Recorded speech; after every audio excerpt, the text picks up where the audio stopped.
Ya, Assalamualaikum warahmatullahi wabarakatuh. Apa kabar Sobat Hijau di luar sana? Semoga teman-teman yang menyaksikan podcast kali ini selalu dalam keadaan sehat walafiat.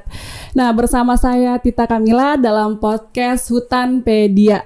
Nah, kali ini kita akan membahas terkait dengan KHDPK terhadap perhutanan sosial.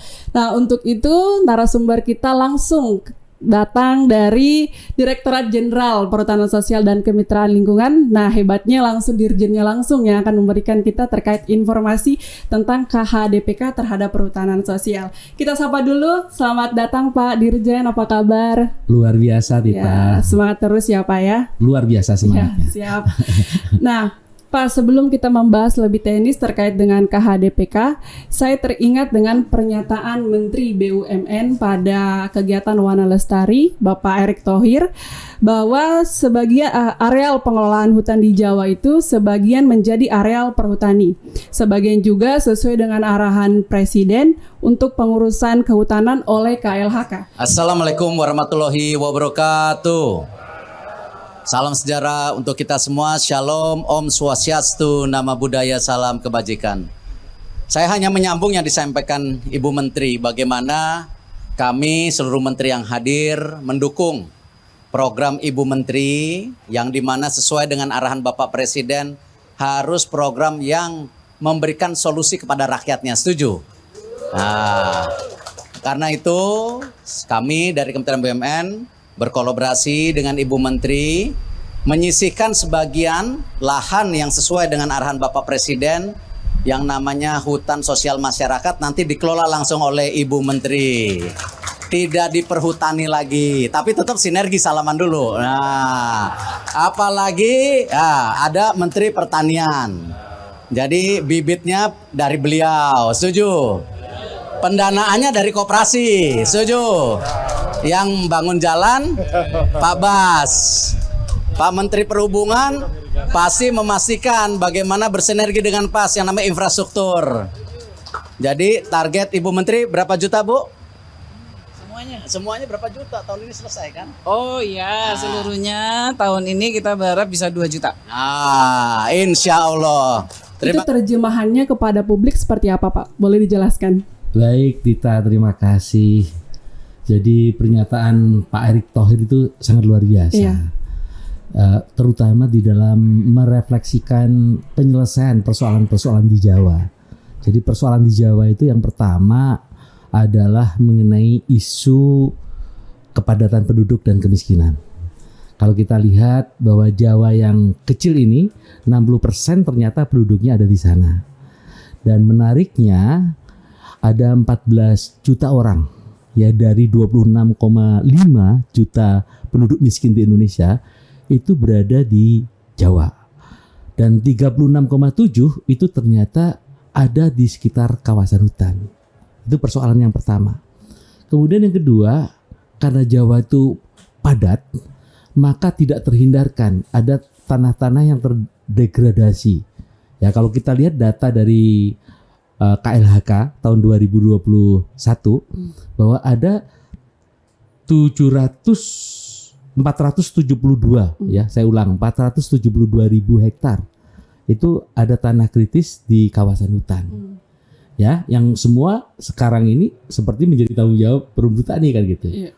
Nah, kemudian yang tidak kalah menarik ada pemukiman 7.235 dan ada tambak sepanjang Pantura itu ada 31.112 hektar.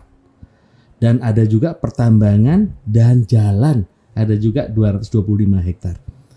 Nah, selama ini belum ada kebijakan. Jadi dengan PP 72 tahun 2010 semuanya seolah-olah belum perhutani. Padahal perhutani itu adalah operator gitu ya. Sehingga untuk pengurusan hutannya untuk kepentingan publik tadi sesuai dengan arahan yang terhormat Bapak Presiden harusnya pemerintah, dalam hal ini adalah KLHK. Oleh karena itu, kebijakan KHDPK sebagaimana dimandatkan dalam PP 23 tahun 2001 tentang penyelenggaraan kehutanan, pasal 125 itu mengatakan bahwa hutan lindung dan hutan produksi di luar areal perhutani itu menjadi pengurusan oleh KLHK untuk tujuan yang pertama itu adalah untuk perhutanan sosial. Tadi ya ada 14 juta orang yang 36,7 aksesnya tidak ada. Potret-potret kinerja sosial perum bertani ya belum cukup baik kalau menurut saya.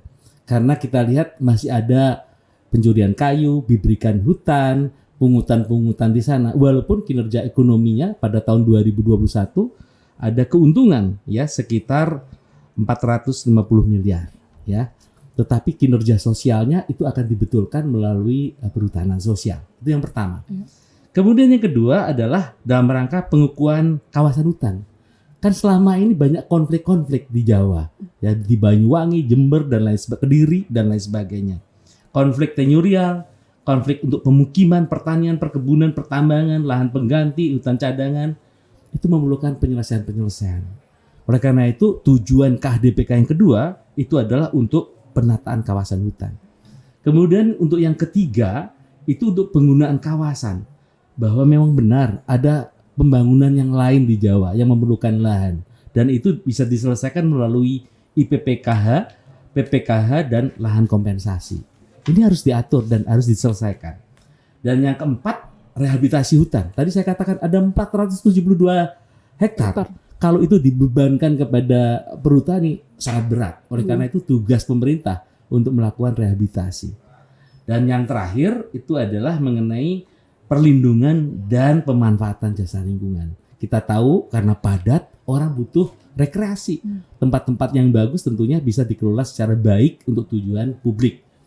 Dengan demikian, KHDPK itu mempunyai tujuan yang luar biasa, double.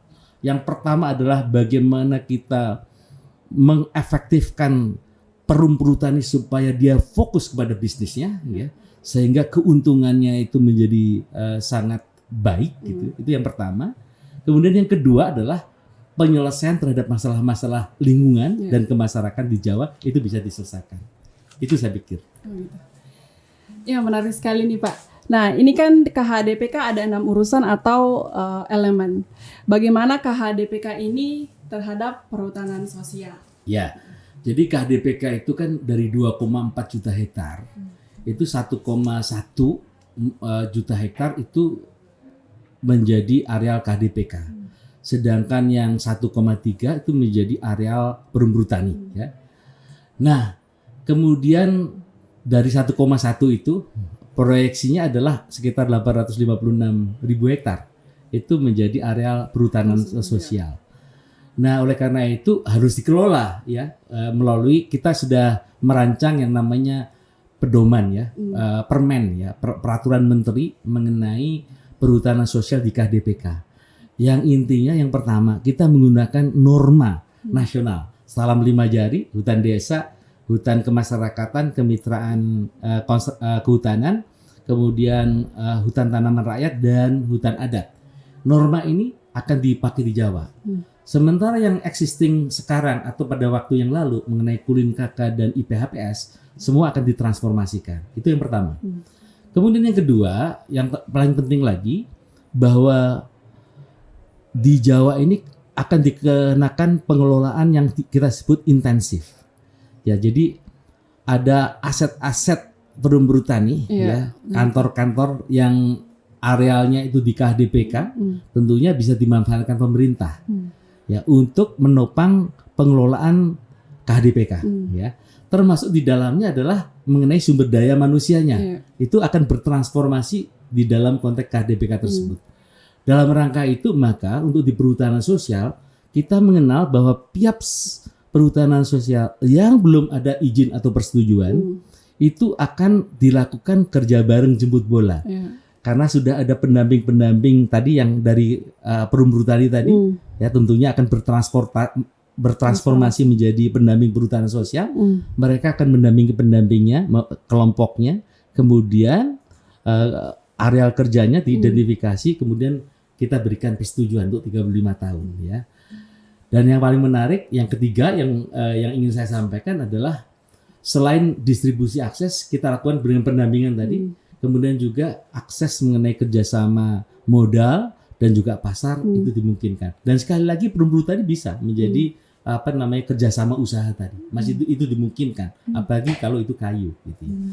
Dengan demikian yang menjadi masukan dari publik ya tentang aset, tentang SDM, jangan khawatir karena semua sudah dipikirkan di dalam konsep pedoman dan juga permen mengenai perhutanan sosial di KHDPK.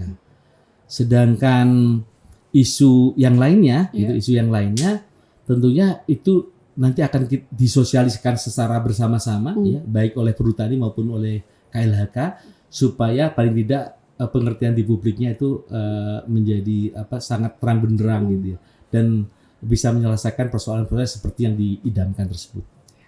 Sudah terjawab ya Sobat Hijau terkait dengan bagaimana sih transformasi dan transisi penataan hutan di Jawa terhadap KHDPK. Sudah dijelaskan juga bagaimana mekanisme transisi aset dari perhutani itu seperti aset SDM, kemudian aset yang tidak bergerak dan lain sebagainya. Ya, jadi satu lagi bahwa aset tanaman yang sekarang berada di KHDPK itu tetap menjadi aset negara, yaitu yang dikelola oleh perhutani ya. Jadi prinsipnya ya. Dan salah satu tugas daripada pendamping yang dari teman-teman dari perhutani yang dipekerjakan di KHDPK itu adalah satu menginventarisasi dan menjaga asetnya.